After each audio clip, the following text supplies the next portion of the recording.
Hi అందరికీ. ఒసే అక్షర, ఇంకా ఇలాగే ఉన్నావే?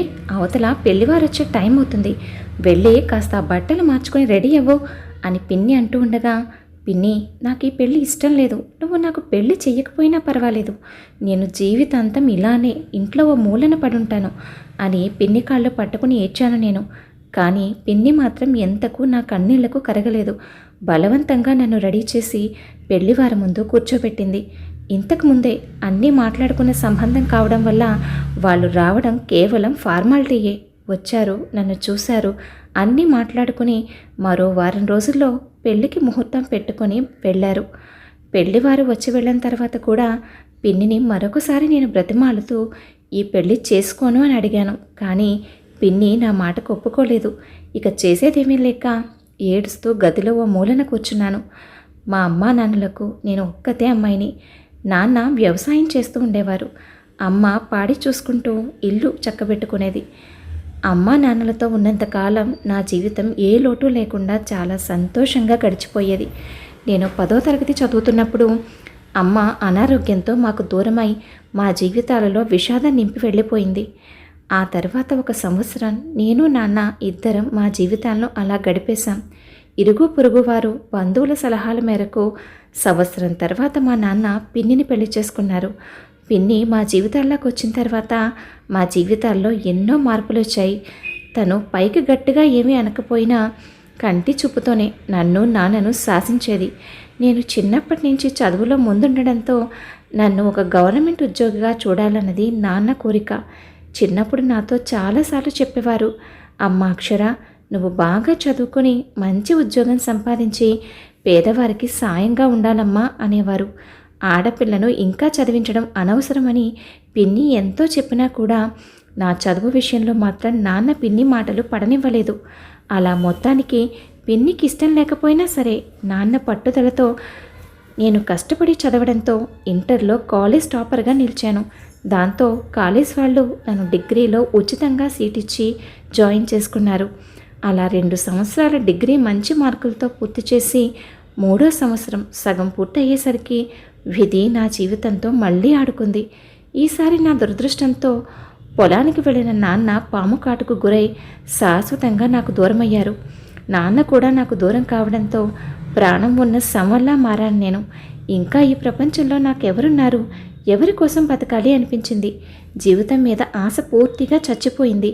అలా ఒంటరిగా కుమిలి కుమిలి ఏడుస్తున్న నన్ను బంధువులు స్నేహితులు ఓదార్చారు. బాధపడకమ్మా, నిన్ను ఉద్యోగస్తురాలుగా మంచి స్థానంలో చూడాలన్నది మీ అమ్మా నాన్నల కోరిక. నువ్వు ఇకపై మరింత కష్టపడి చదివి మంచి మార్కులతో మంచి ఉద్యోగం సంపాదిస్తే మీ నాన్న ఎన్నో సంవత్సరాల నుంచి నీ మీద పెట్టుకున్న నమ్మకాన్ని నువ్వు నిజం చేయాలి. అప్పుడే ఎక్కడున్నా మీ అమ్మా నాన్నల ఆత్మలు శాంతిస్తాయి అన్నారు. ఆ మాటలు నా మనసును హత్తుకున్నాయి. వాళ్ళు చెప్పిన దాని గురించి బాగా ఆలోచించి నేను ఓ నిర్ణయానికి వచ్చాను. ఎలాగైనా సరే, ఎన్ని కష్టాలు పడైనా సరే నేను నాన్న కోరికను నెరవేర్చాలి అనుకున్నాను. అందుకే పిన్ని వద్దంటున్న ఇరుగు పొరుగు వారి మాట సాయంతో ఆమెను ఒప్పించి నా డిగ్రీ నేను పూర్తి చేశాను. ఆ రోజు అప్పుడే నేను కాలేజ్ నుంచి నా డిగ్రీ సర్టిఫికేట్స్ తీసుకొని ఆనందంగా ఇంటికొచ్చాను. అంతలో మా పిన్ని నా ఆనందాన్నంతా ఆవిరి చేసే మాట చెప్పింది. అదే నా పెళ్లి విషయం. ఆ వయసులో ఏ అమ్మాయినా పెళ్ళి అంటే సిగ్గుపడుతూ సంతోషపడుతుంది. కానీ మా పిన్ని నాకు తీసుకొచ్చిన పెళ్లి సంబంధం ఏమిటంటే, మా ఊర్లోనే ఉండే బాగా డబ్బు 2 పెళ్ళైన కూతుర్లు ఉన్న 60 సంవత్సరాల వయసున్న ఒక ముసలాయనకు 2వ పెళ్ళంగా.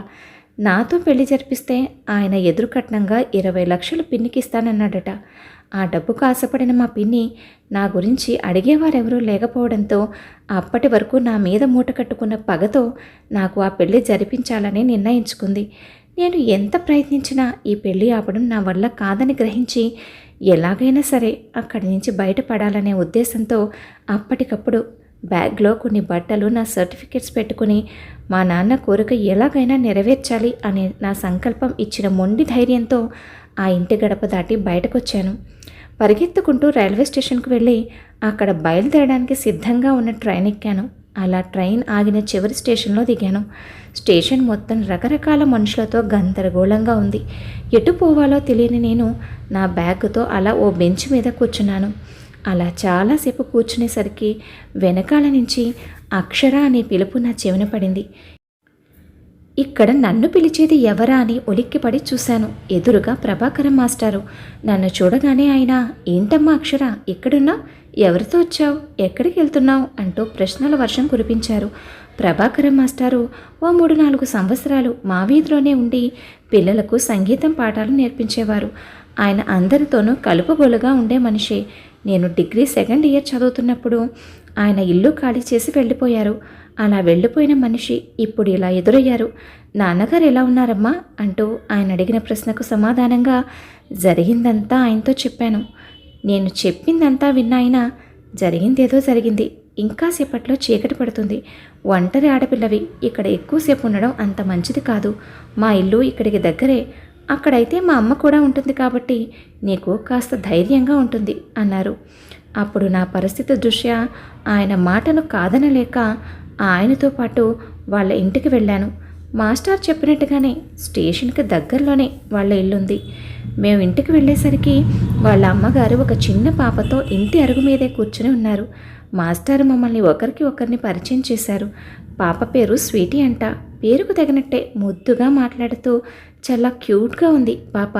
నేను ఫ్రెష్ అయ్యి వచ్చిన తర్వాత మాస్టర్ వాళ్ళ అమ్మ పార్వతమ్మ గారు నాకు చాలా ప్రేమగా భోజనం పెట్టారు. ఆ రాత్రి నేను పాపతో ఆడుకుంటూ పార్వతమ్మ గారి గదిలోనే నిద్రపోయాను. ఉదయం లేచిన తర్వాత ఫ్రెష్ అయిన నేను ఇక బయలుదేరుతాను అంటూ పార్వతమ్మ గారితోనూ మాస్టర్ గారితోనూ చెప్తూ ఉంటే అది విన్న పార్వతమ్మ గారు, ఎక్కడికమ్మా వెళ్ళేది? నీకంటూ ఎవరూ లేని ఈ ఊర్లో ఎక్కడికి వెళ్తావు? ఎలా ఉంటావు? అసలే రోజులు బాగోలేదు అంది. నాకు తగిన పని ఏదైనా చూసుకుని ఏదైనా లేడీస్ హాస్టల్లో ఉంటాను అన్న నా మాటలకు నవ్వుకున్న పార్వతమ్మ గారు, నీ మొహమాటం నాకు అర్థమైందమ్మా. నువ్వు తినే గుప్పెడు మెతుకులు మాకు భారం కాదమ్మా. నిన్న నువ్వు ఇంటికి వచ్చిన దగ్గర నుంచి పాప నీతో బాగా కలిసిపోయింది. నాకు కూడా ఒక తోడు దొరికినట్టు అనిపించింది అన్నారు. అంతలా పెద్దావిడ అడుగుతూ ఉంటే నేను ఆవిడ మాటను కాదనలేకపోయాను. నేను ఒక ప్రైవేట్ కంపెనీలో పార్ట్ టైం జాబ్ సంపాదించాను. అలా ఒక పూట వర్క్ చేసుకుంటూ ఒక పూట చదువుకుంటున్నాను. ఎలాగైనా జాబ్ కొట్టాలన్న నా ఇంట్రెస్ట్ చూసిన మాస్టారు నన్ను ఆయన ఫ్రెండ్ కోచింగ్ సెంటర్లో జాయిన్ చేశారు. నాకు కావలసిన పుస్తకాలు తెచ్చిచ్చారు. ఇవన్నీ ఎందుకని నేను అడిగితే, నా మూలంగా నీలాంటి ఒక అమ్మాయి జీవితం బాగుపడితే అంతకన్నా కావాల్సింది ఏముంది అన్నారు. నువ్వు ఖచ్చితంగా అనుకున్నది సాధిస్తావు, ఆ నమ్మకం నాకుంది. ఇంతే పట్టుదలతో చివరి వరకు కష్టపడమని నన్ను చాలా ప్రోత్సహించారు మాస్టారు. వచ్చిన కొద్ది రోజుల్లోనే నేను స్వీటీ పార్వతమ్మ గారు కూడా బాగా దగ్గరయ్యాం. ఎప్పటినుంచో నేను పార్వతమ్మ గారిని అడగాలనుకుంటున్న ప్రశ్న ఆ రోజు మాస్టర్ ఇంట్లో లేకపోవడంతో ధైర్యం చేసి అడిగేశాను. అమ్మా, నేను ఇంటికి వచ్చిన దగ్గర నుంచి చూస్తున్నాను, మాస్టర్ గారి భార్య స్వీటీ వాళ్ళమ్మ ఏది? వాళ్ళ పుట్టింటికి ఏమైనా వెళ్ళిందా అని అడిగాను. లేదమ్మా, అసలు మా వాడికి పెళ్ళే కాలేదు. వాడు సంగీతం నేర్చుకునేటప్పుడు ఒక అమ్మాయిని ఇష్టపడి ప్రేమించాడు. ఆ అమ్మాయి కూడా మా వాడిని ఇష్టపడింది. కానీ ఆ అమ్మాయి వాళ్ళ పెద్దవాళ్ళు వాళ్ళ పెళ్ళికి ఒప్పుకోకపోవడంతో పెళ్ళి జరగలేదు.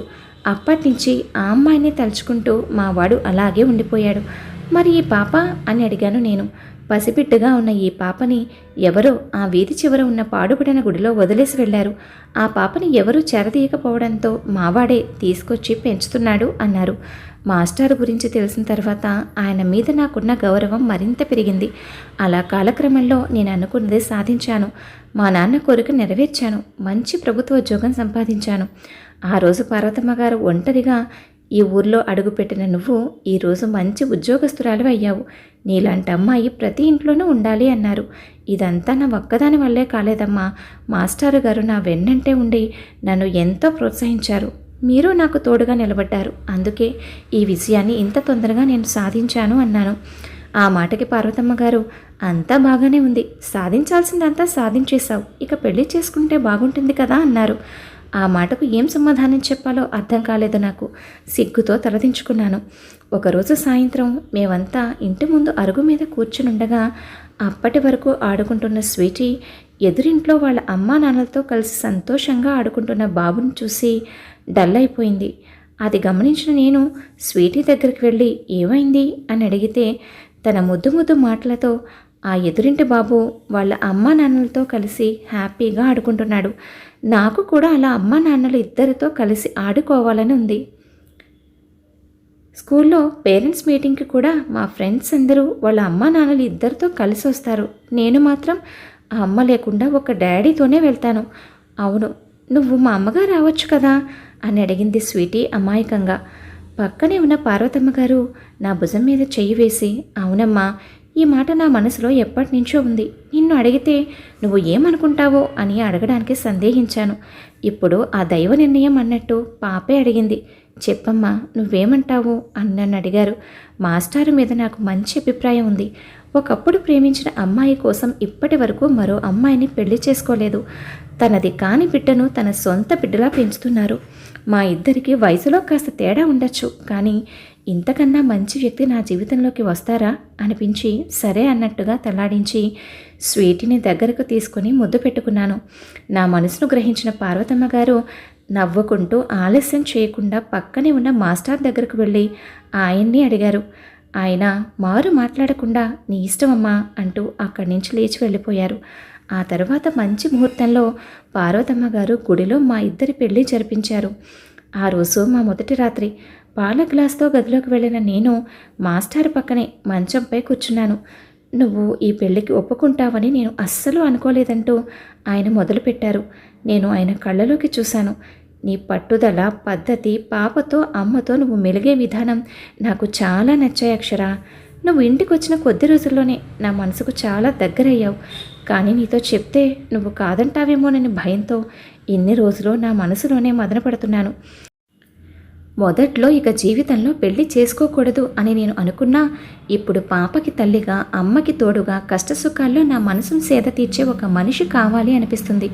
అది నువ్వే అయితే బాగుండు అని కూడా అనిపించింది అంటూ చిన్న పిల్లాడిలా నా భుజంపై వాలిపోయారు ఆయన. అలా ఆ రాత్రి ఇద్దరం ఒకరి మనసులోని భావాలను ఒకరు తెలుసుకుంటూ, ఆ రాత్రి మా మధ్య జరిగే చిలిపి యుద్ధంలో ఒకరిపై ఒకరు గెలుస్తూ మా దాంపత్య జీవితాన్ని చాలా సంతోషంగా ప్రారంభించాం. సంవత్సరం తిరిగేసరికి స్వీటీకి ఒక బుజ్జి తమ్ముడు కూడా వచ్చాడు.